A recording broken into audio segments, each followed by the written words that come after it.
It's been a reasonably good year. We had a very dry start and a good establishment, the crop establishment, and very hot conditions throughout January, which was nearly too hot. But then we got hit by big rain the long weekend in January, and in this area around Moree, we had 6 inches in one day, which really has affected the crop. And we had fairly cool conditions after that too.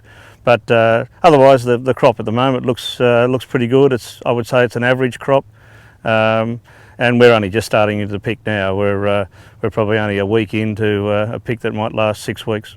How do you manage inputs these days, and what's the importance of managing the fine balance of inputs into cotton growing? Oh well, it's very important, obviously, and the bottom line is that the price of cotton doesn't seem to be going up, but our inputs are definitely going up, and so that squeeze is there, and one of our biggest costs obviously is fertiliser. So we have to be very efficient on how we put that fertiliser on and how we do it, and what fertilisers we use. So you're restrained in some ways of what you can do, but there's different alternatives, and people are using compost or whatever, but there's different forms of N, so we try and use the most efficient product at the time. We've needed less labour in the last few years with Bollgard cotton and then Bollgard Roundup Ready Flex, so we're not chipping our cotton anymore, so the big labour resource we needed there for chipping we don't need. So insecticides with Bollgard, how much have you been able to reduce the cost of pest management in terms of the annual growing cycle? Well, I don't know if we've reduced the cost. We reduced our spraying. The bad old days 20 years ago, we might have been spraying our crop 13, 15 times in a year for Heliothus. We're getting away with no sprays or 1 or 2 sprays. Other pests have come up, like mites and white fly and whatever, and we're spraying more for those. But we've reduced our costs in the Heliothus, but we're actually paying it when we buy the seed. How much concern have you got about resistance to Bollgard at the moment, and the industry program to monitor that? Oh, we're very concerned, and resistance management, as we see it, is very important.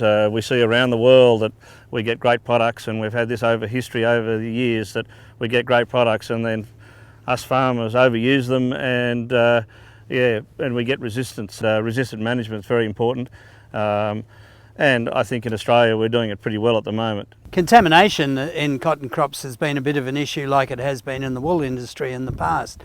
And the industry, I understand, has been working hard on this issue. Oh yes, and a lot of people think we get contamination with the plastic we're using for these round bales, and we're very mindful of that fact, but I believe we get less contamination now than we used to under the old system of the old pickers and the module builders and the bowl buggies, and a lot of people handling it. We used to get grease and steel in our cotton, clothing, nylon jumpers and tarps.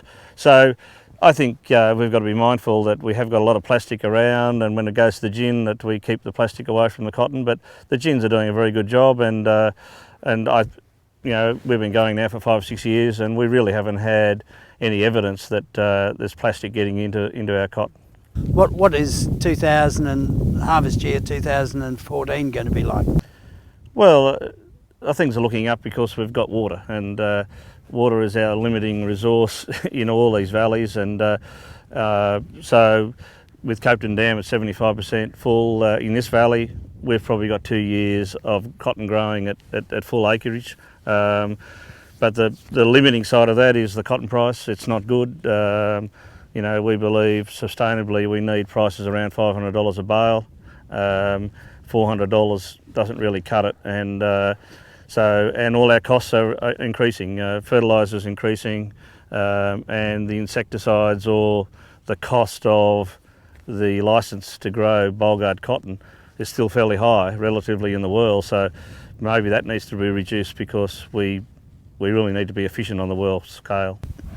Is the possibility of Monsanto actually reducing prices for genetically treated seeds a reality, or is that It's probably not a reality, but it's a commercial decision that they'll make, and